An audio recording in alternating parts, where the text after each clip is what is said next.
Good morning, YouTube. Ryan here again. Well, it's Saturday morning, about 8 a.m. I just woke up, got a great night's sleep. It was a big week at the AllMine Ranch.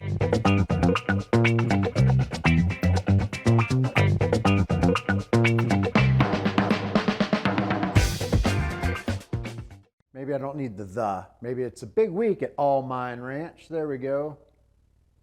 I had two people come out, two contractors, and side note, both of them were willing to take cryptocurrency for payment, so that's pretty cool. First one is a contractor for grading. Came out with a tractor, bulldozer thing, and did some grading. I'm going to show you that in just a minute.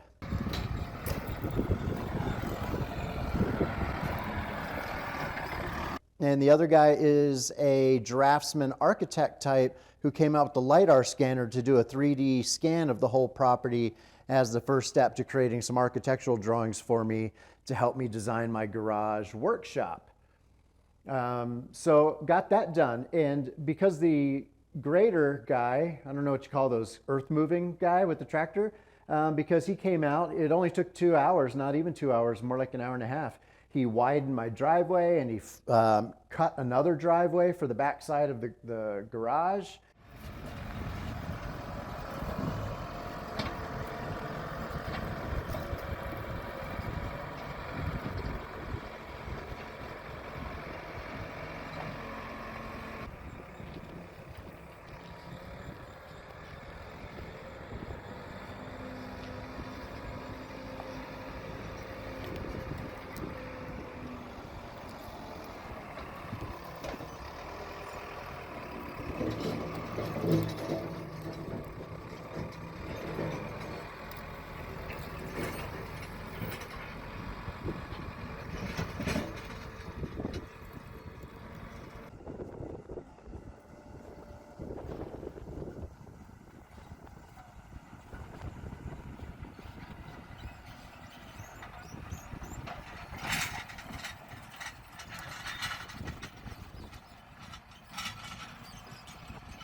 And made an area a little bit bigger for my tiny house.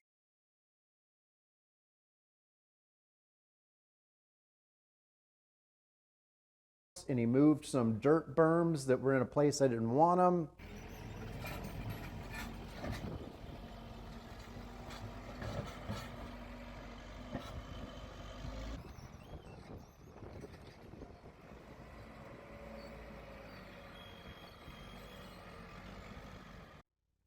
And moved a bunch of brush that was in a place I didn't want that. So anyway, a lot of progress this week. I also had Arizona Power come out and consult with me on getting a power drop, and that's going to take about 2 months. And I have to buy a panel and do some trenching 3 feet down in some very rocky soil. But overall, Arizona Power will pay up to $10,000 in construction or infrastructure costs in the form of transformers and lines and pedestals, as they call them. And because my house is within 100 feet of a pole, they'll actually pay for the line that runs all the way to the house. So from there, I'll have to branch off and feed my garage and my tiny house. But it's coming together. In other words, there's no challenges with the power situation. So I'm trying to get that scheduled. Then I'll be working on getting my building permits this week once I have some drawings back from the draftsman. So today, though, is all about clearing the land. I did a lot of clearing of appliances and tires and scrap metal last week.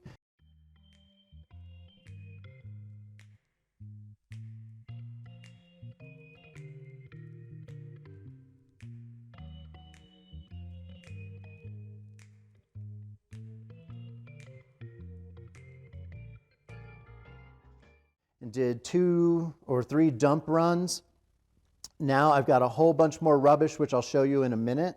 So it's really, I got my work pants on. I got my new shit kicker boots to protect me from rattlesnakes in case there are any. There's rattlesnakes and Gila monsters here, although the Gila monsters, I'm told, are pretty harmless for the most part. But season where they're going to start coming out. So anyway, that's today's video. I'm going to move some rubbish and load up a truck and show you that, and show you the changes that I've made to the property so far, and we'll just see how far we get. All right, let's get to work. All right, it's kind of windy, so I apologize for wind noise, but let's walk around and I'll just show you a little bit of what the grading contractor did. So first of all, this is the back side of my house.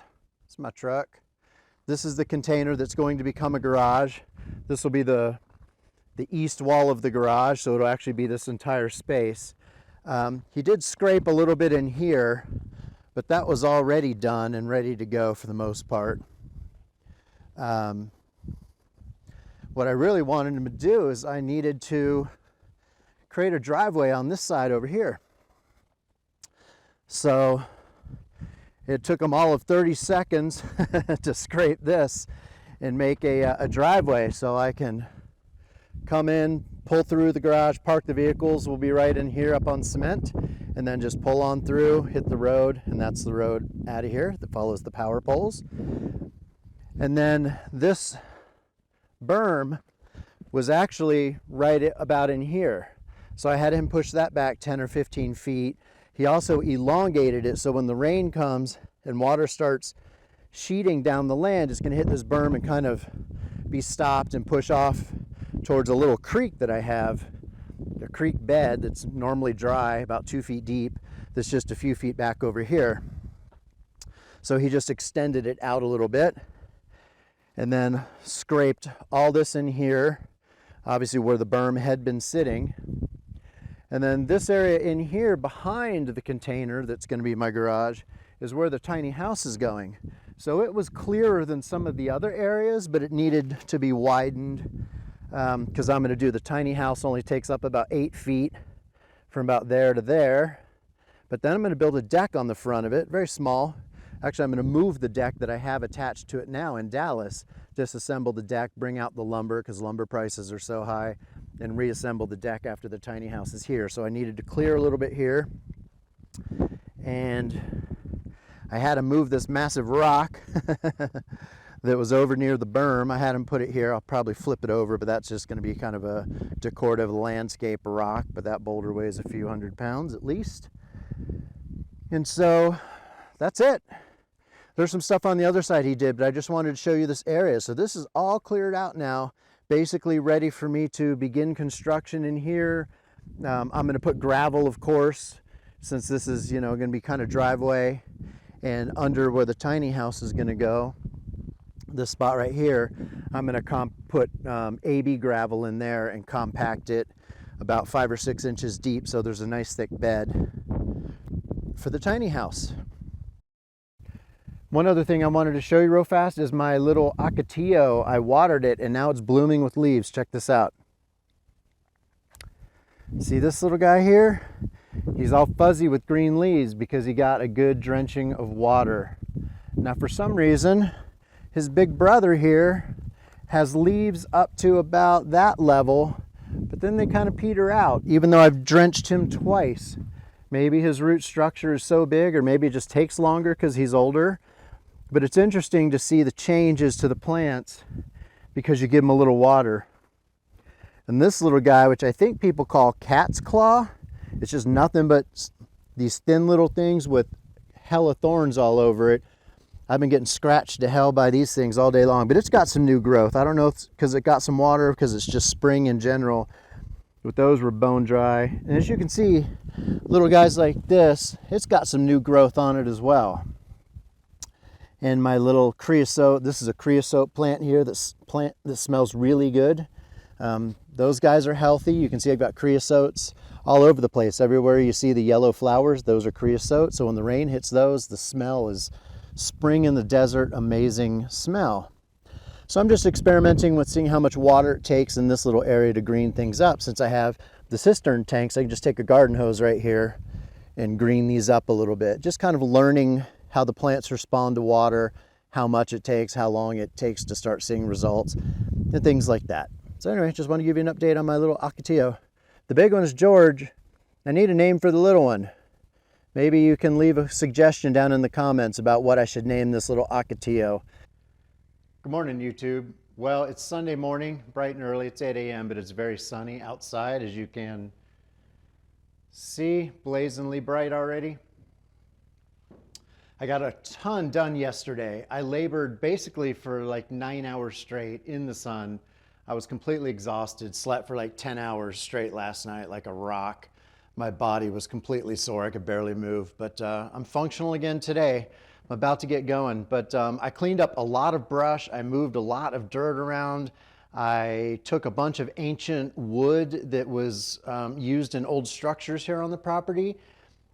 I don't even know how long ago, maybe 50 years ago, and I broke that up and pulled nails from it and loaded up my truck so that I could, so I can take it to the dump on Monday, because they'll only take boards that are 6 feet in length or smaller. I've got some long ones. My first task this morning is to take some of the longer wood. I've got it on saw horses, and I have a battery-powered circular saw. I'll show you that setup and break down that wood and get it loaded.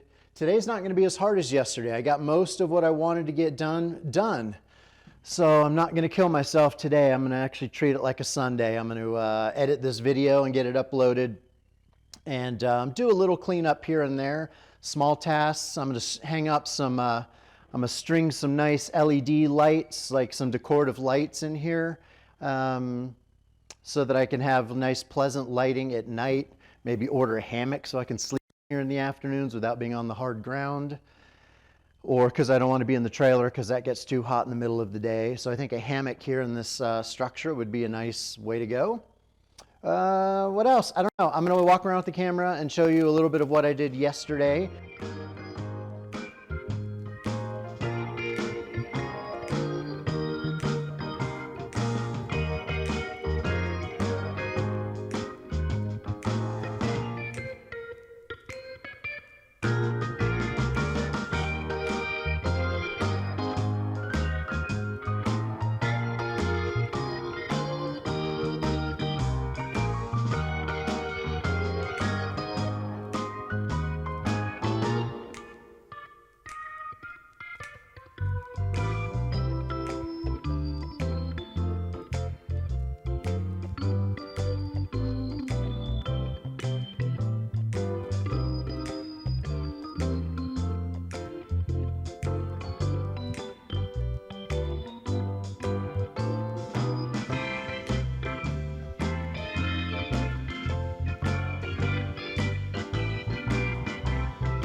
Okay, so here's my setup for the day. These longer boards I've got to cut with this skill saw down to 6-foot lengths. Well, I just got my wood cut. That only took about 10 minutes. Went through 2 batteries on the circ saw, but I got my pieces cut down into less than 6 feet. I just used that little Ryobi circ saw right there. Now, for the pieces that don't have nails, I got to load it up into my truck, but a lot of it does have nails, as you can see, right there. A lot of old nails in there, and shockingly they're really hard to get out. I don't know why, but that's long, tedious, boring work. No sense doing it in the sun. So I've moved my saw horses to be over here, sort of hidden in the shade of my cargo trailer in the house. That shade's only going to last for about, I don't know, a half hour or so. So I'm going to half hour and probably call it, even though it's going to take longer than a half hour. I'll continue another day. I'll also point out this huge pile of big rock had been way down there, but my bulldozer guy, he moved most of it, but a bunch of it was piled up around a mesquite tree, mesquite bush. So I had yesterday, some of the hard work that I did was taking a rake and a shovel and getting rocks out from around the base of a mesquite, and then putting it in a wheelbarrow and moving it up here to this spot. That was a butt kicker for about a half hour. I think that's it for now. I'm just going to start pulling nails and film something else after that. So let's get going.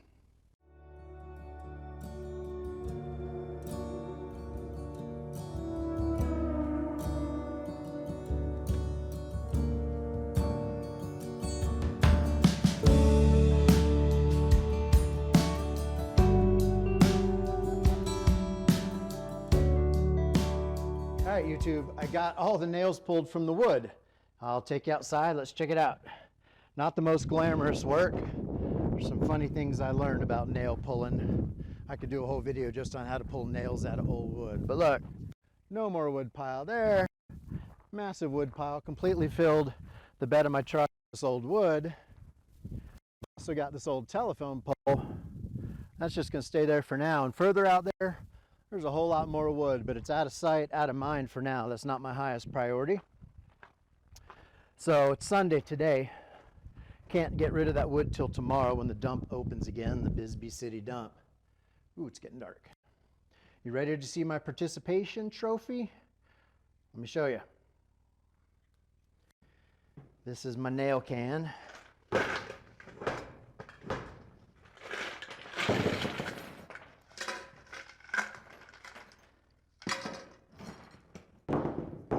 The rocks were just to hold down the can so it doesn't blow away.